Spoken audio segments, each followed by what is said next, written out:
Did you just get a bunch of really long forms in the mail from Social Security? Take a deep breath. I understand it's incredibly overwhelming. On this video, we are going to be walking you through these forms step by step so that you understand what these questions mean and what the Social Security Administration is looking for. Hey friends, and welcome back to my channel for Georgia Advocate Partners.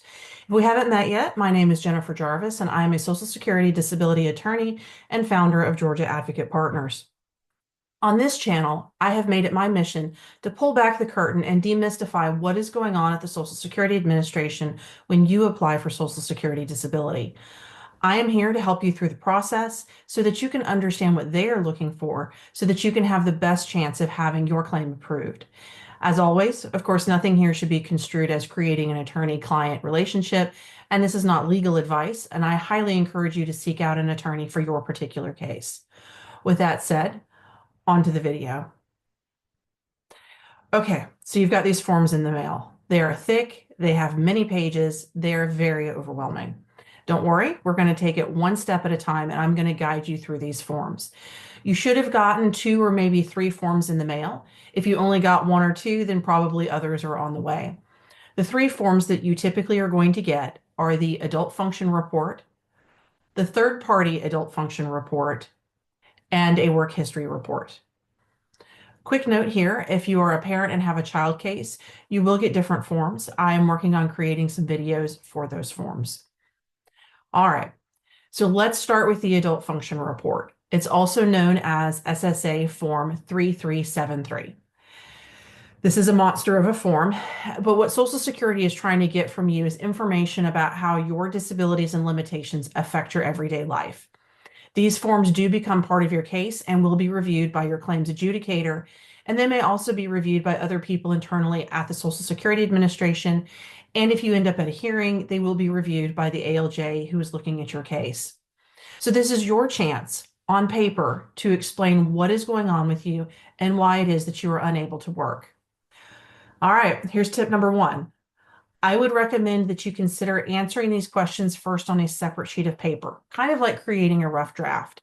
That way, if you want to change something, it doesn't matter how messy it is, you can make yourself some notes, and then when you put it onto the actual form, you'll have all of your thoughts together. All right, let's take a look at page 1. At section A at the top is just asking you for your general information. They're going to be asking you about your living situation and whether or not you live with someone. This part is very straightforward. Feel free to pause the video if you'd like to go ahead and fill that out. All right, section B is going to address information about your illnesses, injuries, and conditions. All right, so we're going to start here at question number 5. In my opinion, this is a really stupid question because it's a very overwhelming and open-ended question. And it says, how do your illnesses, injuries, or conditions limit your ability to work? I suspect for most of you that your disability is affecting every part of your life on a daily basis. So how do you distill that down to a single paragraph? So I'm going to rephrase Social Security's question and let you know that what they are asking you is, why can't you work every day? What is it that is preventing you from being able to work? And as an aside, Social Security does not consider transportation difficulties. So writing down, I can't drive to work is not going to be considered a limitation unless the job that you're looking at is actually a driving type job. If it is a simple transportation problem, that does not factor into why can't you work. So to answer the question, think about that. Why can't you work? Is it because you have bulging discs in your back that cause shooting pains down your legs and you spend most of your day in a recliner? Is it because you have migraine headaches 2 or 3 days a week that completely incapacitate you, and then you'd have to call out sick for those days? Do you have excessive absences? Would you have fibromyalgia or an autoimmune disease that cause weakness and brain fog and all of these problems that prevent you from being able to work on a daily basis? That is what they are asking you. And that brings me to tip number 2. This one's a hard truth. Tip number 2. Social Security ultimately does not care about your diagnosis. Not really. I mean, it's helpful if you can have a name for what it is that you're going through and what your disability is. But the diagnosis is not the issue. It is the symptoms from that diagnosis that are preventing you from working. Social Security doesn't care that you had a heart attack. What they care about is Since you had that heart attack, have you had a hard time working because you have fatigue, you have shortness of breath, you have to elevate your feet throughout the day because they swell all day long? Do you have a limit in the amount of weight that you can lift because of weakness due to your heart? Those are the things that are going to prevent you from working. It's not the heart attack, it's the symptoms from that heart attack. All right, let's look at page number 2, question number 6. To me, again, not another great question. What do you do from the time that you wake up until you go to bed? And I say this is kind of a silly question because obviously the answer depends on the day, like everybody. I am sure that you have good days and bad days, and trying to answer what you do on a daily basis is difficult. But what Social Security is looking for here is just a general outline of how you spend your day.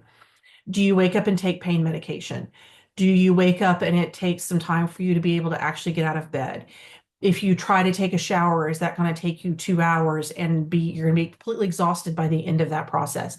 Those are the things that they're looking for in this question is generally, what are you doing throughout the day? Do you watch TV? Do you run errands? What are you doing? All right. Tip number 3. I know these are coming fast. This is true of this form, and it is also true of many of your interactions with the Social Security Administration. Think about how what you say might look to somebody else who doesn't know you, who thinks that maybe you're trying to game the system. I mean, first of all, don't lie. You do not want to lie on these forms. But if you say here that you wake up and you take your medications and you do 3 hours of house cleaning, well, then that sounds like you could go work for Merry Maids or open up your own business cleaning houses. Now, if you're really doing 3 hours of serious house cleaning, you may need to rethink about applying for disability. But if your 3 hours is maybe washing a few dishes and then resting for 20 minutes, and then trying to make the bed and then rest for 20 minutes, or maybe just wiping down a counter and needing to rest again, that is very different than cleaning for 3 hours.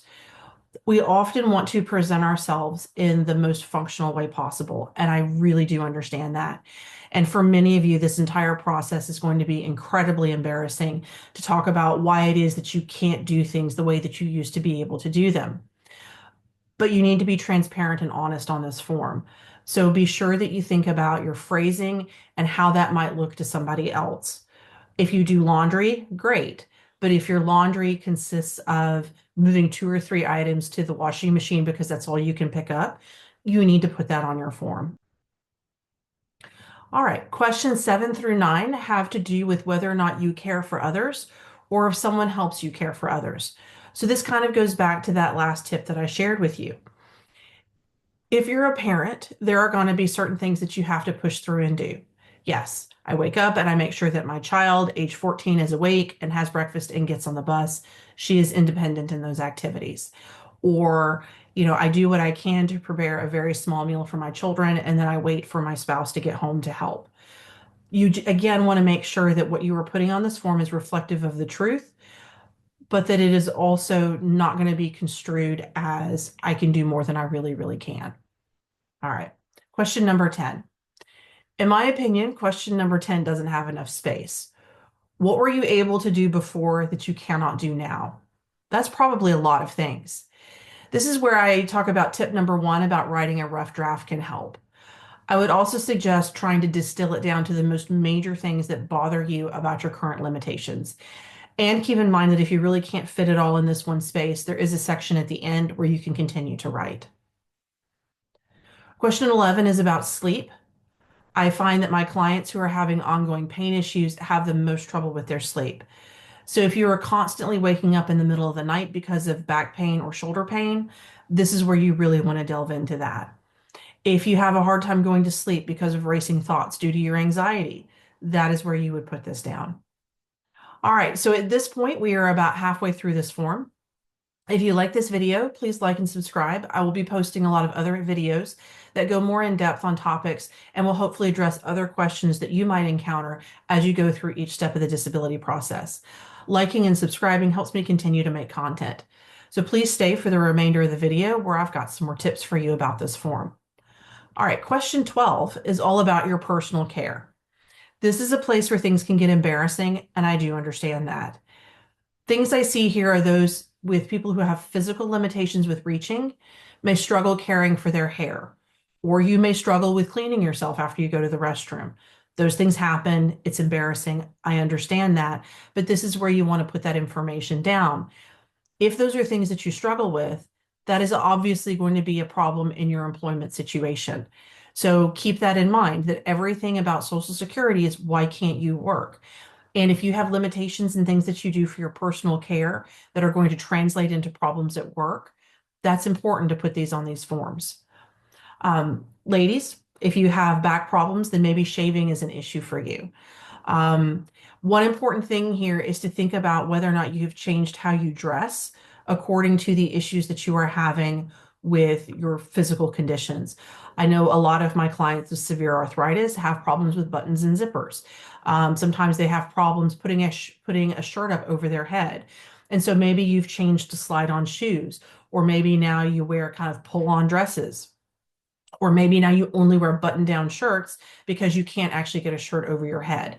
So these are the things that you want to put here on this particular form are problems that you have with getting dressed, problems that you have with keeping yourself clean, and any other physical limitations that you have with your daily activities. The next two questions are all about reminders that you may need with your personal care and with taking your medications. This is one that I see a lot for my clients who are struggling with mental health, such as depression or maybe having swings in bipolar. If you are needing reminding to take a bath, hey, how long has it been since you took a shower? Or you seem to have worn that same shirt for 3 days now, that is where these reminders would go. Similarly, if you're needing reminders on your medication, you're going to want to put that down here.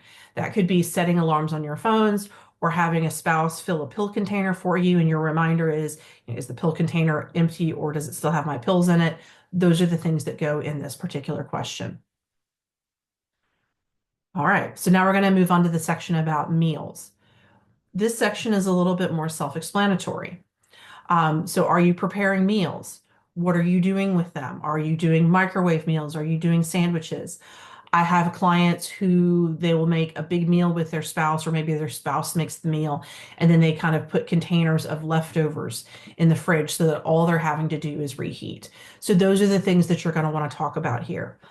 If making a meal takes you longer because of your physical limitations, put that here. I can put something in a crock pot because then I don't have to stand over it.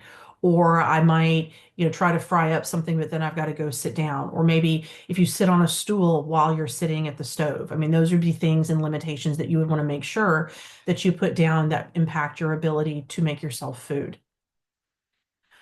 All right, so house and yard work. This is a section where you can get tripped up a little bit. And so I'm going to bring up tip number 3 again. Be sure to fully explain what you're doing. For example, doing laundry. No matter what your limitations are, you need clean clothes. But maybe the way that you're having to do laundry now is different than the way that you used to do it. I have a lot of clients that treat their washing machine like a laundry hamper. So as they get their clothes dirty, they just put it in the washing machine. And then once it's full, they run it. And then they use their clothes out of the dryer. So there's no actual loading of laundry into baskets and carrying it into the bedroom and folding and putting away and all of those things that maybe you used to do. So that's again where it's very important that you completely explain how it is that you're doing these things in your daily life. All right, so that brings us to the next page of the form, which has to do with getting around, shopping, and money. So when we look at question 15, it asks, how often do you go outside? And what they're looking for there is any combination of, do you go out on your porch to enjoy the sunshine? Do you try to take a walk down to the end of your driveway or maybe around the block? If you don't go out at all, explain why. And what they're looking for there is either you're having physical difficulties with getting outside, or maybe you're having some agoraphobia or anxiety or panic attacks. Those are things that you can put on that particular question. It asks, when you go out, how do you go out? And so are you being able to drive a car? If you can only drive a car for a very short distance, then you want to put that here, that you drive a car, but maybe it's only for 5 minutes, or maybe it's just down to the gas station and back. Not that you're taking, 5-hour trips into the next state. When going out, can you go out alone? And again, what they're looking for here is do you need assistance with going out? Like, is somebody going to kind of help you physically get into a building? Or do you need somebody there because you're going to have a panic attack if you're not accompanied? And then do you drive? Yes or no? And this again would be a place where I would recommend that if you do drive, you can put yes, but don't just leave it at yes. If there are limitations with your ability to be in a car or to go for distances in a car, that would be where you would want to explain, do you drive? Yes. I drive 5 minutes to the convenience store and back. Any further than that, my husband has to drive me. So those would be things that you would want to address in that particular question. For shopping, again, are you able to shop in stores? Are you shopping online? Do you do the, click it at Kroger and then you go pick up your groceries? Those would be things you want to put here. Again, they're looking for what are your limitations in what we call your activities of daily living. The last question on this page has to do with money. And they want to know if are you able to handle your own finances? Are you able to pay your own bills? Are you able to count money and change? And if you can't, then you need to put why that is. If your ability to handle money has changed, so maybe because of your conditions, you've had some head trauma, or you're having really bad brain fog, or maybe you're having vision issues and it's hard for you to read the numbers and line them up and do things properly, that is where all of those particular limitations go, is here under money. Both can you handle money today, and then have there been any changes with the way that you handle money? All right. And so then that brings us to the next page. And they start this one off with hobbies and interests. And the second question after that is going to be also social activities. So on this particular page, what they're trying to do is, again, look at what is it that you do on a daily basis? How has your life changed? How are you functioning? Or how are you not functioning? So question 18A asks, what are your hobbies and interests? And for this one, this can be a combination of maybe what you used to do or maybe what you do now.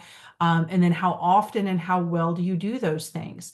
A lot of people who are dealing with disabling conditions have had to change what they do and how they do it. And this is what Social Security is asking here.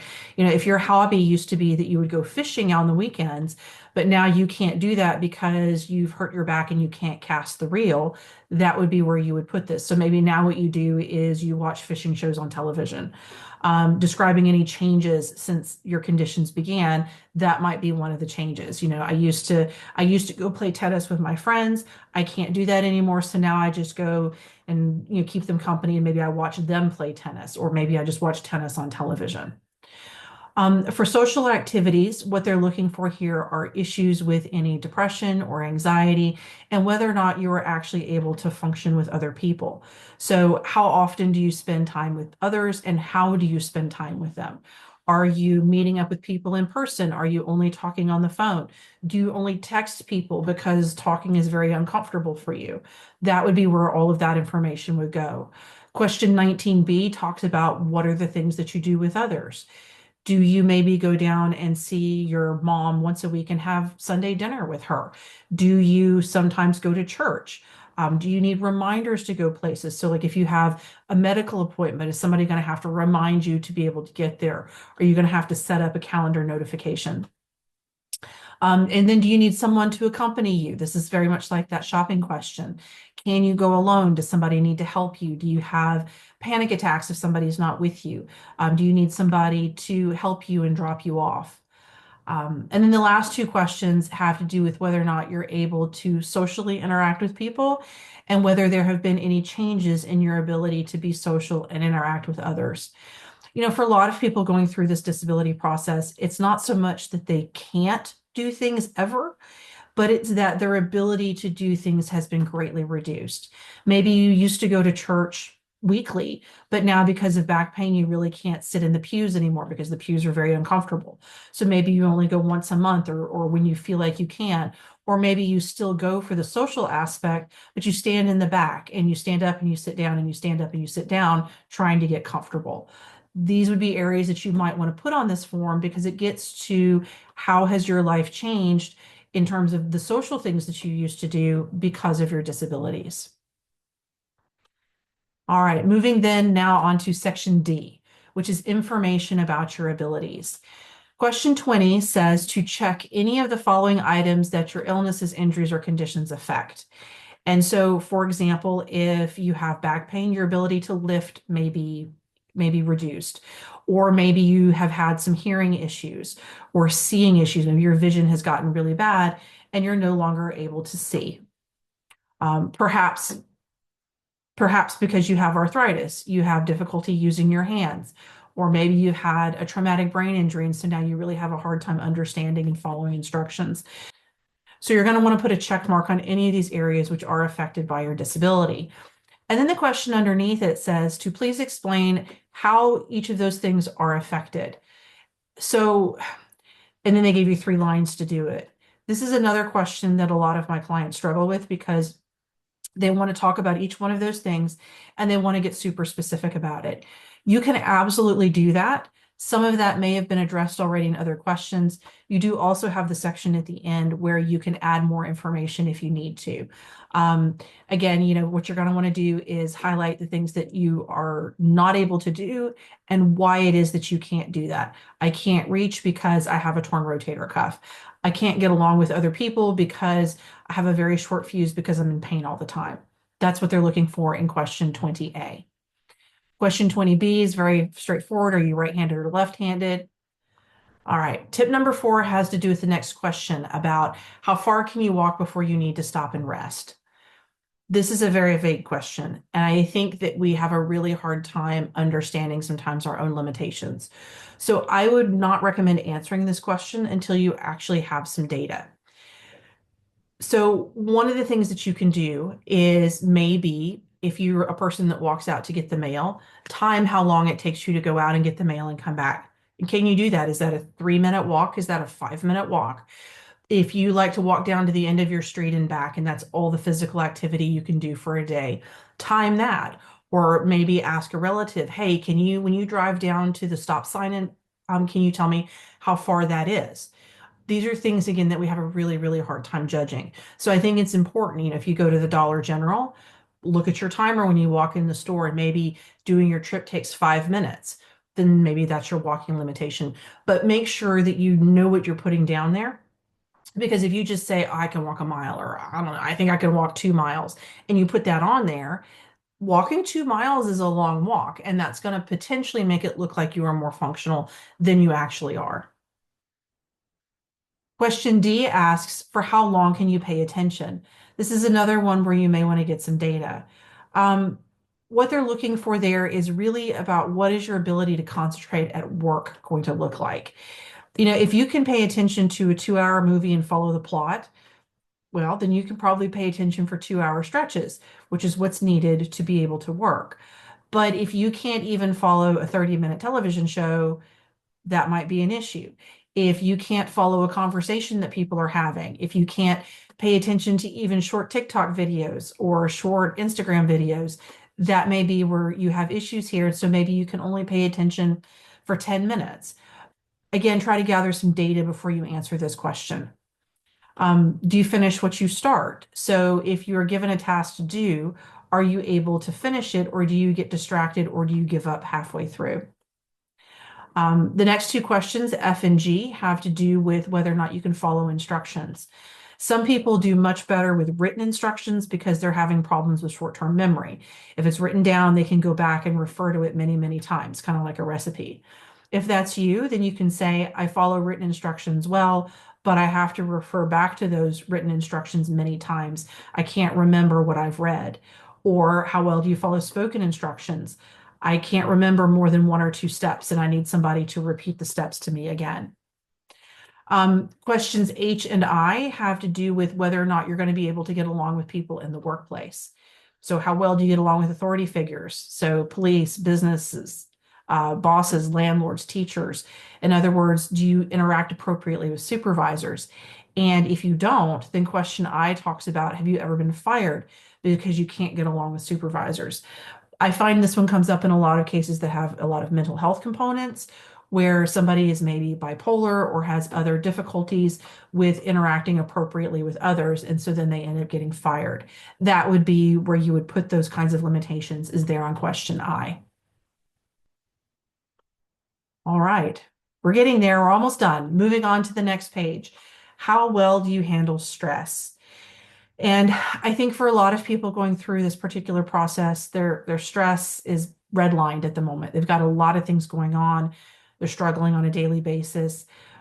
What Social Security is asking for here is at work, there's going to be stressors. You're going to have an unhappy customer.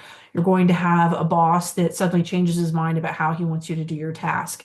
How well are you going to be able to handle the stress that comes with that? How well, like it says in question K, are you going to be able to handle changes in routine? If your job has always been, I do step one, step two, step three, are you going to be able to handle suddenly step two being eliminated and now you have to go from step one to step three?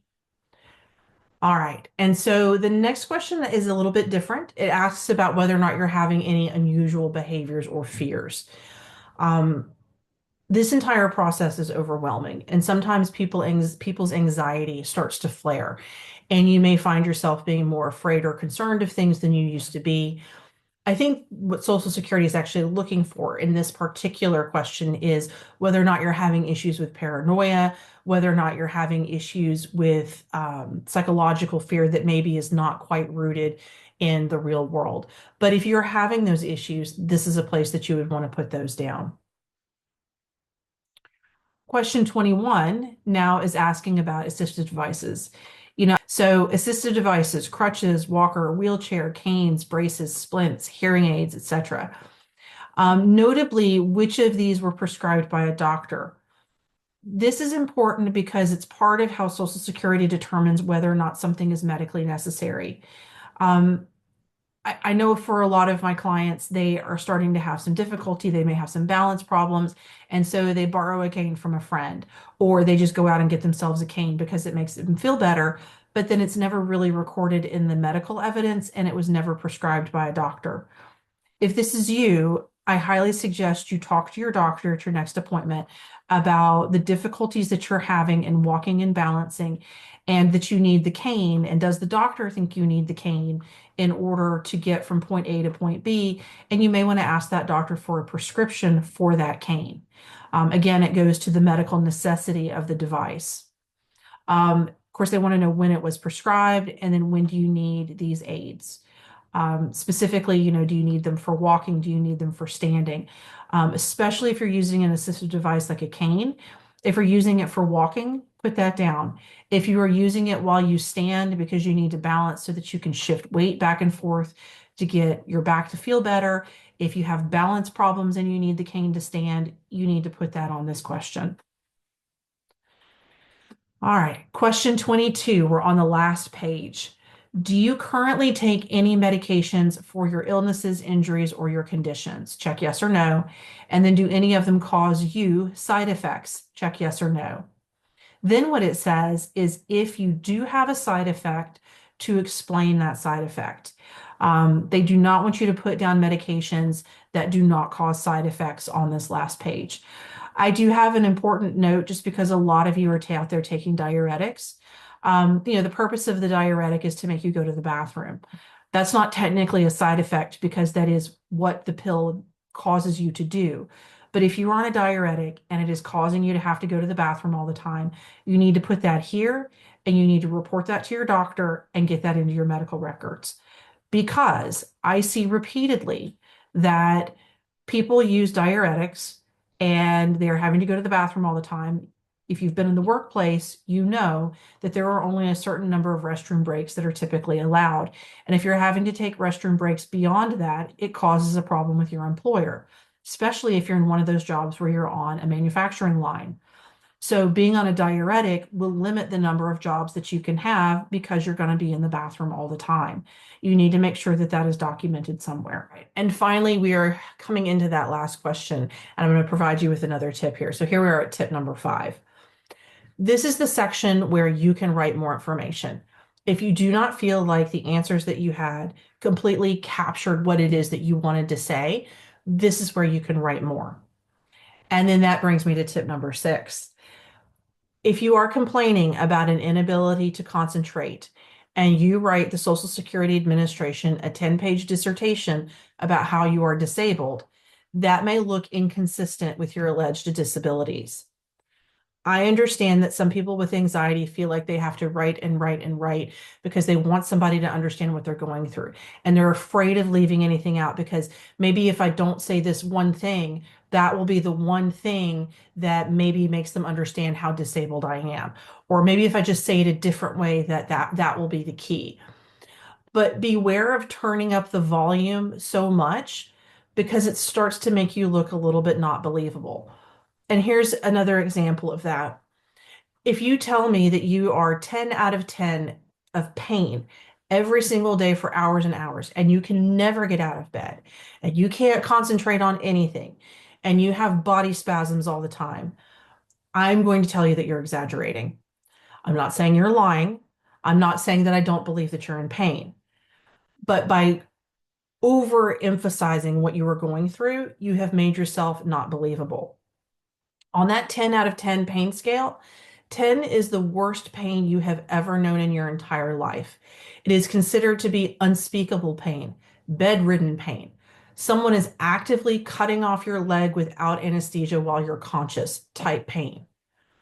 If you have bulging discs and shooting pains, some of those pains may be high on the scale, especially when you get the shooting pain, but it is not 10 out of 10 for hours every single day. And that is the point I'm trying to get across to you is you want to accurately reflect what you're going through. You want to pull the curtain back. You want to explain everything to Social Security, but you want to be very careful that in your cry for help, you don't over exaggerate and make yourself not believable. Tip number 7. If you required assistance to get this form filled out, and a lot of people do, especially if you've got arthritis in your hands or difficulty putting your thoughts together, put that information here in this extra block. If your spouse had to fill it out, or if a parent had to fill it out for a young adult, put that on here about what the person did to assist and why that assistance was needed. For example, Jane didn't understand the questions due to a traumatic brain injury, so I had to walk her through the questions and I wrote down her answers. You may also want to talk about how much time it took you to do the form. It's a long form. If you had to break it up over several days due to fatigue or overwhelm, then put that here. This is again your opportunity to explain all of this to the Social Security Administration. Finally, there is a related form that you may have also gotten in the mail called a third-party adult function report.